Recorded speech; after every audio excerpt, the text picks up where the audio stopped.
Titanic का नाम सुनते ही दिमाग में एक बहुत बड़ी भव्य तस्वीर आती है ना? लेकिन ये सिर्फ एक जहाज की कहानी नहीं है। ये एक ऐसी कहानी है जिसे अक्सर थोड़ा गलत समझा जाता है। आज हम सिर्फ उस त्रासदी की बात नहीं करेंगे, बल्कि हम गहराई से जानेंगे कि कैसे ये इंसानी इतिहास की सबसे बड़ी सुरक्षा चूकों में से एक बन गया। जरा सोचिए, उस समय का माहौल कैसा रहा होगा। ऐसा यकीन था लोगों को, मतलब बनाने वाली कंपनी व्हाइट स्टार लाइन ने इतना बड़ा दावा कर दिया था कि खुलेआम ये कहा गया, भगवान खुद भी इस जहाज को नहीं डुबो सकते। कमाल है। लेकिन देखिए, सिर्फ 4.5 दिनों के अंदर ये न डूबने वाला जहाज अटलांटिक की गहराइयों में समा गया और अपने साथ ले गया 1500 से ज्यादा जाने। तो सवाल ये उठता है कि आखिर उस रात ऐसा क्या हो गया था? तो चलिए इसी सवाल का जवाब ढूंढते हैं और शुरुआत करते हैं बिल्कुल शुरू से। देखते हैं कि कैसे बड़े बड़े कारोबारी दबाव ने टाइटैनिक को बनाया और कैसे आप कह सकते हैं कि महत्वाकांक्षा सावधानी पर भारी पड़ गई। देखिए, टाइटैनिक की कहानी असल में कंपनियों की एक जबरदस्त होड़ से शुरू होती है। उस दौर में यानी 1900 के दशक में जर्मन जहाज अपनी स्पीड के लिए मशहूर थे, सबसे तेज। तो इसका जवाब देने के लिए British company white star line ने एक अलग ही रास्ता चुना। उन्होंने कहा, हम स्पीड में नहीं, हम साइज और शान शौकत में मुकाबला करेंगे। और उन्होंने जो बनाया वो सच में एक तैरता हुआ महल था। आप सोचिए जरा, swimming pool, Turkish bath, gym, libraries, restaurants और वो मशहूर ग्रैंड स्टेयरकेस, सब कुछ था। सारा जोर इस बात पर था कि यात्रियों को एक ऐसा अनुभव मिले जो उन्होंने कभी न देखा हो। और इसी चकाचौंध ने उस न डूबने वाले जहाज की कहानी को और भी ज्यादा पक्का कर दिया। तो एक तरफ थी ये शान शौकत और दूसरी तरफ थी वो भयानक रात। अब हम उस रात की बात करेंगे जब एक के बाद एक कई इंसानी गलतियों ने मिलकर एक ऐसी चेन बना दी जिसने इस शानदार जहाज को डुबो दिया। ये एक ऐसी कहानी है जहां हर मोड़ पर इंसानी समझ ने जैसे धोखा दे दिया हो। 14 अप्रैल 1912, उस दिन टाइटैनिक को एक नहीं, दो नहीं, बल्कि 6 बार आइसबर्ग की चेतावनियां मिली। सोचिए, 6 बार। रात 9 बजे के करीब पास के एक जहाज एसएस कैलिफोर्नियन ने एक आखिरी और सबसे जरूरी चेतावनी भेजी। पर हुआ क्या? टाइटैनिक के वायरलेस ऑपरेटर ने उसे नजरअंदाज कर दिया, ये कहकर कि वो पैसेंजर्स के मैसेज भेजने में बिजी है।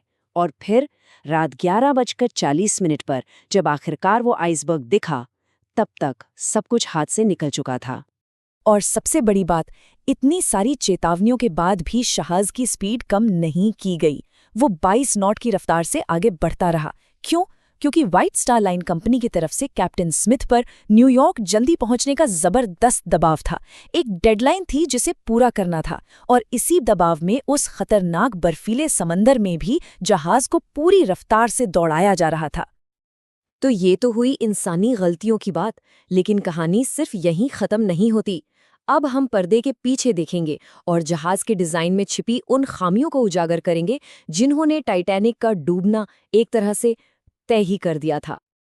अच्छा, तो टाइटैनिक को अनसिंकेबल यानी न डूबने वाला कहा क्यों जाता था? वजह थी इसके 16 वाटर टाइट कंपार्टमेंट्स। मतलब इसका डिजाइन ऐसा था कि अगर 4 कंपार्टमेंट्स में भी पानी भर जाए तब भी जहाज आराम से तैरता रहेगा, और ये इसका सबसे बड़ा सेलिंग पॉइंट था। तो फिर सवाल उठता है कि जब 6 कंपार्टमेंट्स में पानी गया तो वो डूबा कैसे? बस यहीं पर टाइटैनिक की डिजाइन की सबसे बड़ी और छिपी हुई सच्चाई सामने आती है। देखिए, डिजाइन में एक बहुत बड़ी जानलेवा कमी थी। ये जो वाटर टाइट कंपार्टमेंट्स थे ना, इनको अलग करने वाली दीवारें ऊपर तक सील नहीं की गई थी। उनकी ऊंचाई कम थी। तो इसका नतीजा क्या हुआ? जैसे ही जहाज एक तरफ झुका, पानी एक कंपार्टमेंट से छलक कर दूसरे में जाने लगा, बिल्कुल एक आइस ट्रे की तरह। एक के बाद एक सब भरते चले गए। और एक और गलती, जो लोग पहरे पर थे उनके पास दूरबीन ही नहीं थी। वो एक लॉकर में बंद थी और उसकी चाबी एक अफसर गलती से अपने साथ ले गया था। तो डिजाइन में खामी थी, इंसानी गलतियां हुईं। और अब हम इस कहानी के सबसे दुखद हिस्से पर आते हैं।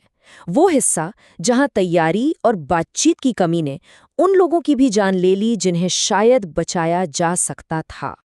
ये जो आंकड़ा है ये सच में चौंका देता है।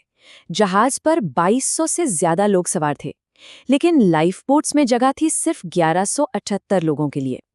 इसका सीधा सा मतलब ये था कि आधे से ज्यादा लोगों के लिए तो बचने का कोई रास्ता शुरू से ही नहीं था। और विडंबना देखिए, जो लाइफ बोट्स शुरू में पानी में उतारी गईं, वो आधी से ज्यादा खाली थीं। क्यों? क्योंकि यात्रियों को कंपनी की मार्केटिंग पर इतना यकीन था, वो अनसिंकेबल वाली बात पर इतना भरोसा कर चुके थे कि मानने को ही तैयार नहीं थे कि ये जहाज सच में डूब भी सकता है। और सबसे ज्यादा दुख इस बात का होता है कि मदद पहुंच सकती थी, बहुत करीब थी। एक जहाज था RMS कार्पेथिया। सिग्नल मिलते ही वो पूरी रफ्तार से निकला, लेकिन वो 4 घंटे दूर था। पर एक और जहाज था SS कैलिफोर्नियन। वो सिर्फ 10 से 20 मील की दूरी पर था, बिल्कुल पास। लेकिन उसका वायरलेस ऑपरेटर सो रहा था। और जब टाइटैनिक से मदद के लिए रॉकेट छोड़े गए तो कैलिफोर्नियन के क्रू ने सोचा कि शायद कोई जश्न मना रहा है और उन रॉकेट्स को नजरअंदाज कर दिया। तो इस तरह एक के बाद एक गलतियों ने इस बड़ी त्रासदी को जन्म दिया। लेकिन टाइटैनिक के डूबने की इस घटना ने दुनिया को हमेशा के लिए बदल भी दिया। चलिए अब देखते हैं कि इस बड़ी नाकामी से क्या सबक सीखे गए और क्यों आज भी ये कहानी हमें इतना खींचती है। इस हादसे का असर बहुत बड़ा हुआ। इसके बाद समुद्री सुरक्षा को लेकर बहुत सख्त नियम बनाए गए। जैसे अब हर जहाज पर हर एक इंसान के लिए लाइफ बोट होना जरूरी हो गया। जहाज़ों पर 24 घंटे रेडियो पर नजर रखना अनिवार्य कर दिया गया। और हाँ, इंटरनेशनल आइस पेट्रोल बनाया गया, एक ऐसी संस्था जो आज भी अटलांटिक में जहाज़ों को आइसबर्ग के खतरों से आगाह करती है।